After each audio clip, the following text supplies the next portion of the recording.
Imaginez un bal où chaque mouvement, du moindre geste à la traversée de la salle et chaque détail visuel, de la décoration à la hauteur des jupes, sont régis par un système complexe de règles et procédures. Pendant des siècles, de tels rituels étaient la norme pour la noblesse en Europe. Bien qu'ils soient tombés en désuétude, nous les retrouvons dans une situation qui nous est familière, le ballet.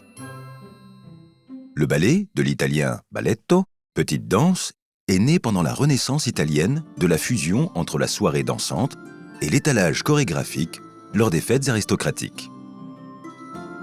Dans une large mesure, il s'agissait de contraindre l'entourage de la cour à des formes acceptables de comportement, comme par exemple la façon de s'avancer, saluer ou se prendre la main. Cela comprenait aussi des règles régissant tout, depuis l'habillement aux endroits où marcher ou s'asseoir par rapport au roi. Avec le temps, l'étude du ballet devint un élément essentiel de la cour. Bien comprendre l'étiquette pouvait assurer ou détruire l'avenir des courtisans. On retrouve de nombreux gestes de la cour dans la technique de ballet moderne. Le ballet a été importé en France au XVIe siècle par Catherine de Médicis, l'épouse italienne du roi Henri II. La danse a évolué en même temps que le caractère ostentatoire de la cour. Des maîtres de danse enseignaient aux jeunes nobles les pas et les éléments narratifs d'un thème unificateur. L'attention, au départ portée sur la participation, s'est tournée vers la performance. La forme a acquis les artifices du théâtre, des décors professionnels, des plateformes légèrement surélevées ou des scènes avec des rideaux. C'est à la cour de Louis XIV, au XVIIe siècle, que le ballet a acquis le raffinement qui caractérise cet art aujourd'hui. Louis a appris le ballet pendant son enfance. À 16 ans, son rôle en tant que roi Soleil, Apollon, a gravé dans la pierre l'importance du ballet durant son règne. Ce rôle lui a valu son surnom de Roi Soleil, avec ce costume d'or magnifique et une chorégraphie qui suggérait l'idée d'un roi de droit divin. Louis a joué 80 rôles dans 40 ballets importants, jouant soit le rôle principal et royal, soit des rôles secondaires ou des scènes comiques, mais se transformant en rôle principal à la fin. Il s'y exerçait tous les jours, tout comme l'escrime et l'équitation. La maîtrise de la danse est devenue essentielle pour tous les hommes nobles de l'époque.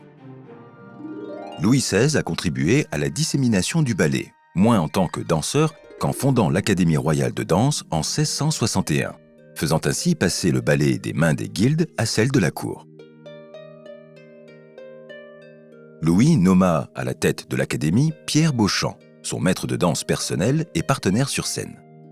Celui-ci a codifié les 5 positions principales utilisées aujourd'hui. En collaboration avec Jean-Baptiste Lully, le directeur de l'Académie royale de musique, et avec le célèbre dramaturge Molière, Beauchamp a contribué à faire du ballet un spectacle grandiose. En 1669, une académie de ballet distincte fut fondée, le Ballet de l'Opéra de Paris, qui est aujourd'hui la plus ancienne académie de danse au monde. Le ballet a quitté la cour royale et a migré au théâtre, où il a survécu aux révolutions démocratiques et aux réformes qui ont marqué le siècle suivant.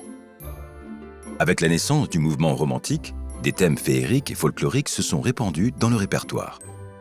Alors que l'influence du ballet en France déclinait, d'autres pays, comme la Russie, ont contribué grandement à son essor. Heureusement, nous n'avons plus besoin d'apprendre des pas compliqués pour socialiser ou aller à un mariage. Nous pouvons par contre aller au théâtre et admirer des professionnels qui consacrent leur vie à un entraînement rigoureux pour réaliser des exploits inimaginables au temps de Louis XIV. Pour des récits fascinants, des aventures dans l'espace, des théories philosophiques incroyables, des réponses aux questions les plus farfelues que tu pourrais te poser sur ton corps et plus encore, abonne-toi à cette chaîne, intéresse-toi à nos nouveautés et reste curieux.